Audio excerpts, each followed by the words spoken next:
Hi hello welcome back to my channel Siri recipes.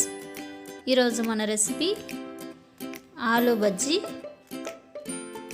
ఈ ఆలూ బజ్జీ తయారు చేసుకోవడానికి ముందుగా నేను ఒక ఆలుగడ్డని తీసుకుంటున్నాను.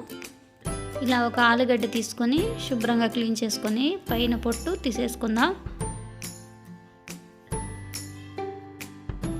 ఇలా పొట్టు తీసుకున్న తర్వాత సన్నగా ముక్కలు ముక్కలుగా కట్ చేసుకుందాం.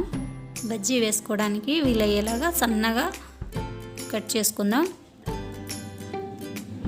ఇలా కట్ చేసుకున్న వాటిని 2-3 సార్లు వాటర్లో బాగా క్లీన్ చేసుకుందాం.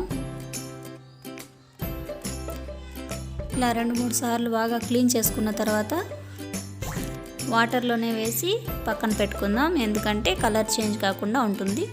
ఇప్పుడు బౌల్ తీసుకొని అందులోకి 1 కప్పు శనగపిండి, 1 టేబుల్ స్పూన్ బియ్యం పిండి, 1 టేబుల్ స్పూన్ కారం, 1/2 టీ స్పూన్ అల్లం వెల్లుల్లి పేస్ట్, తగినంత ఉప్పు, సన్నగా తరిగిన కొత్తిమీర కొద్దిగా,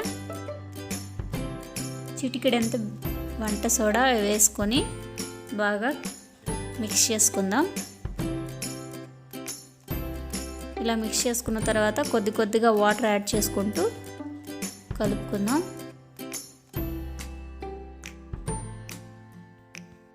ఇలా వాటర్ని కొద్దిగా యాడ్ చేసుకుంటూ కలుపుకుందాం పిండిని.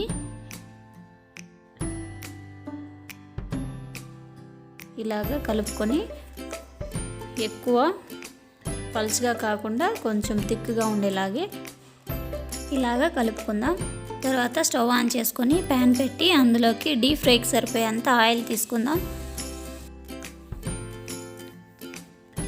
ఆయిల్ వేడయ్యాక పిండిని కొద్దిగా ఇందులోకి ఇలా వేసారంటే ఆయిల్ వేడయిందా లేదా తెలుస్తుంది. ఇప్పుడు ఇందులోకి మనం కట్ చేసి పెట్టుకున్న బంగాళాదుంపలు, మనం ప్రిపేర్ చేసి పెట్టుకున్న పిండిలో వేసి ఆలూకి బాగా పిండి అటు సైడ్ ఇటు సైడు అంటుకునేలాగా కలుపుకొని నూనెలోకి యాడ్ చేసుకుందాం. ఇలాగా బజ్జీలు వేసేటప్పుడు స్టవ్ హై ఫ్లేమ్లో ఉండాలి. బజ్జీలన్నీ వేసేసుకున్న తర్వాత మీడియం ఫ్లేమ్లో పెట్టి బాగా ఫ్రై చేసుకోవాలి. తిప్పుకుంటూ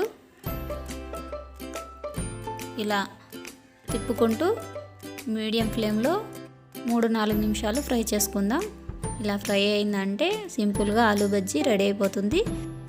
ఈ వీడియో కానీ మీకు నచ్చినట్లయితే ప్లీజ్ లైక్ చేయండి. వీడియోని మీ ఫ్రెండ్స్ అండ్ ఫ్యామిలీ మెంబర్స్కి షేర్ చేయండి, కామెంట్ చేయండి. Please subscribe my channel Siri recipes. Thank you for watching.